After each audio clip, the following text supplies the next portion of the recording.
welcome to another week of Real Estate Unfiltered. And I'm Jordana, and thank you for tuning in.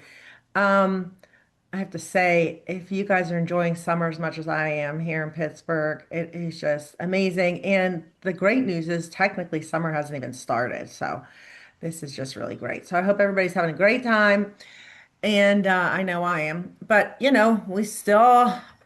people still need to move for various reasons. They need to sell, they need to buy, they need to move. So we still created this call because a lot of people have similar questions. And we just thought, you know what, let's answer a bunch of the questions on here.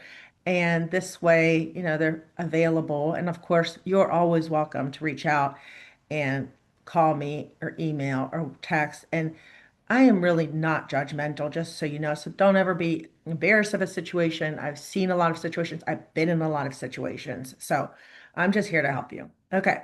So today we're talking about for sale by owner and why you would go with an agent instead of going to for sale by owner, because you might look at the numbers and go, whoa, 6%.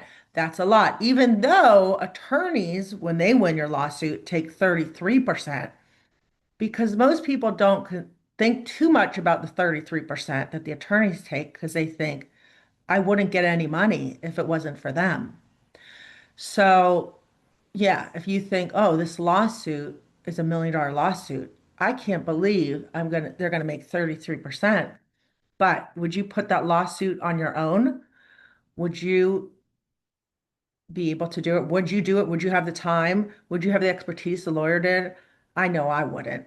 So if they take a percentage, they're not taking up front, they're taking a percentage. That means I made money, right? So same thing goes for real estate agents.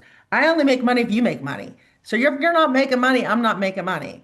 And if you're not making a higher percentage, I'm not making a higher percentage. So I want, for so many reasons, for you to get as much money as possible if that is your goal. I finally accepted some people's goal is to sell as fast as possible. And hopefully I can accomplish the fastest possible and as much money as possible at the same time. So that's, again, we sit down and we figure out the best strategy for you. So, what else can I say about for sale by owner based statistics? The National Association of Realtor always puts out statistics, and they say an average house that's listed with an agent sells for 435,000, whereas an average house listed for sale by owner, and this is throughout the US, sells for 380,000. Now, these are all statistics run by a national organization. So you might think that you are saving the 6%, but you are actually missing out on 8%, right? Even with the commission. After the commission's paid, you're still missing out on 8% if you look at the statistics.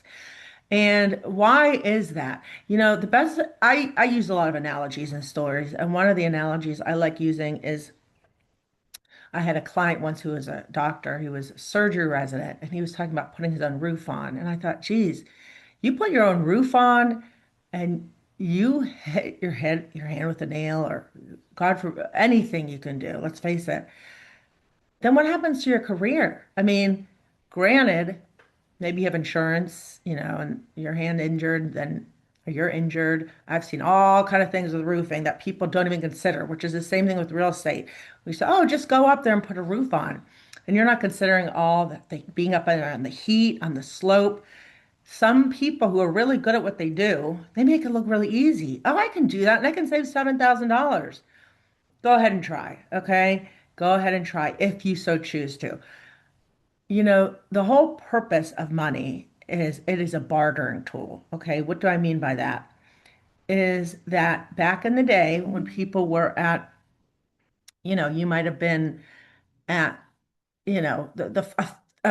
back in a long time ago, before even money, it was bartering, right? And we still do a lot of that, but now we do it on a bigger scale a lot of times.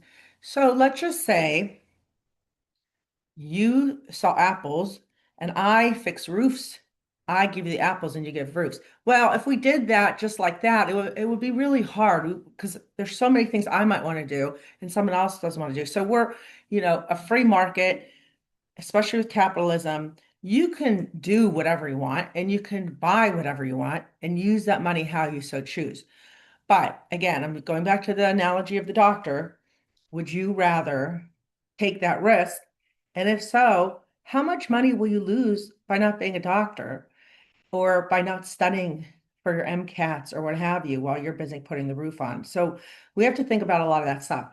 And so, and I also will add that most of us agents who get in this business bought or sold before and thought, wow, that was easy. That agent made a lot of money until we get into the business ourselves and then we see the behind the scenes. There's a lot of stuff that goes on behind the scenes.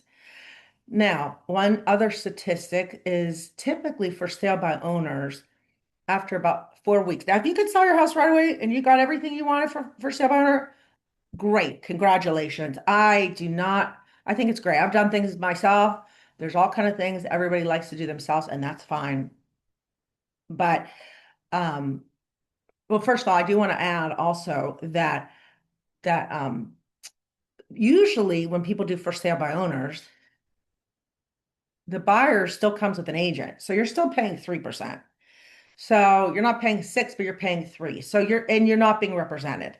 Okay. And usually the agent on the other end of it, the buyer agent, not always, but they might be really savvy. And a lot of times buyers who are going after for sale by owners, they're also looking for a deal, right? I one time was talking to a for sale by owner just because I was looking at it for my client. Someone walked up and they knocked on the door and said, "Can't we get a deal because you're selling for sale by owner?" So you think you're saving money, but not necessarily. And then you end up doing all the work yourself. So to recap, once again, as we always say, if I'm always here for any questions, and don't be afraid to ask any questions. And also, a lot of things that we pay for up front, and like I said, sometimes we make money, sometimes we don't. And the other analogy I use, because sometimes when people say, but that house sold so fast, you sold that so fast, I could have done it on my own. Well, picture having a surgery done and you're getting your eyes, um, cataract surgery, okay? And it's getting done within a matter of minutes. And you go, that person got paid hundreds of thousands of dollars to only work 2 minutes. They did not get paid hundreds of thousands of dollars to work 2 minutes. They paid hundreds of dollars, you paid hundreds of thousands of dollars for all their education and knowledge and experience, which is years and years and years. So sometimes people make it look easy. Oh my God, it only took 2 minutes, 2 minutes and 14 years.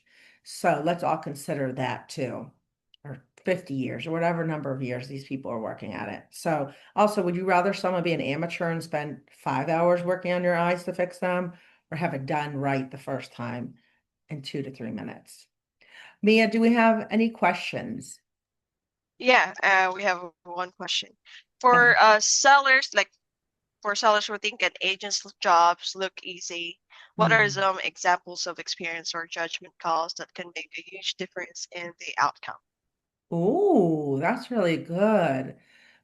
Well, first of all, I will say this, as someone who's bought and sold myself and also been an agent, as an agent, we're able, when we negotiate, it isn't personal for us, right? So we're able to take a step back and say and evaluate the situation. For example, if the seller says, I will not go any lower, but I can have a conversation with the other agent and get a real feel. Are they really not going to go lower? Because I have a neutral perspective on it. I will tell you, as someone who's sold their own house after being an agent at that point for 8 years, I thought, geez, I should have got an agent myself. Because anything, it's kind of like a therapist saying that um, I don't need a therapist. I can just cure myself. Anything, or going back to being a doctor, I don't need, I'm a chiropractor. I don't need an adjustment. I'll just adjust myself. We all need help. Okay. And so as far as I can give you one example for example, O'Hara Township, they require sewer line tests be done. And it's a huge pain. And the seller already moved away, and I coordinated to get a plumber out. The plumber came out. The township said it failed, which unfortunately they do a lot. And the seller's daughter went ahead and hired the same plumber that they didn't shop around. I would have recommended shopping around, but they didn't, and it's okay. And they hired the person that I coordinated just to take the test. And I had to open the door for the plumber throughout the transaction. And I went one day and it was snowing to open the door. And the neighbor across the street standing there and going, why are they putting stuff about to dig on my property? And I said, I don't know what the heck's going on. So I went and had a conversation with the plumber, and they said, well, the sewer line's going through. I said, you guys can't just do this. You can't just go to the neighbor and do whatever. So I was able to get involved. Then I called the township. Now, I recognize not everybody does this. I really do go way above and beyond, but I called the township, and I kind of had to get in between the township and the plumber because the plumber said one thing needed to be done. The township said another thing. And I said, we just need to get this done so that my client can get moving and the neighbor isn't disturbed. And can you imagine if you tried to do that yourself? So I was able to coordinate everything with the plumber and and also with the township. So that's one of those behind the scenes. That would have been a huge nightmare if they had to do it themselves. Anything else? That's nice. So, when sellers represent themselves, how often do emotions get in the way during negotiations, especially when buyers criticize the home or ask for Oh, you got repairs? some good question there, Mia. Um, well, first of all, it's interesting you say that because nowadays a lot of sellers have cameras anyway, so they're listening in regardless. But I think one of the things that I understand for standby owners is, when they first hit the market, there's a lot of excitement and they get all these calls. And let's face it, half the calls are real estate agents trying to get the listings and they're bombarded with calls, which is really exciting. And hey, it might be the right call, and you might get the house sold, and everything's perfect. And I'm not here to judge you for that. Um, but after a while, people start coming through, and now you have to hear their opinion, not just through a video, but yourself. And a lot of times people are frustrated, and I don't say take their frustration out on us as agents, but they're able to discuss their frustrations with us and it's better to have that buffer than to talk to the buyer directly about that because that can ruin the whole deal. So that's kind of part of our job too, kind of being a buffer, I would say. Did that answer that question? Uh, Yesterday. As of this time, we don't have questions. All right. Well, thank you so much. And thank you as always, Mia, for putting all this together. And everybody knows how to find me, 412-657-3555. And I hope everybody has a lovely summer. I know so far I am. So I wish the same for everybody else. And I hope to see everybody soon in person because nothing beats being in person. Okay, have a great day.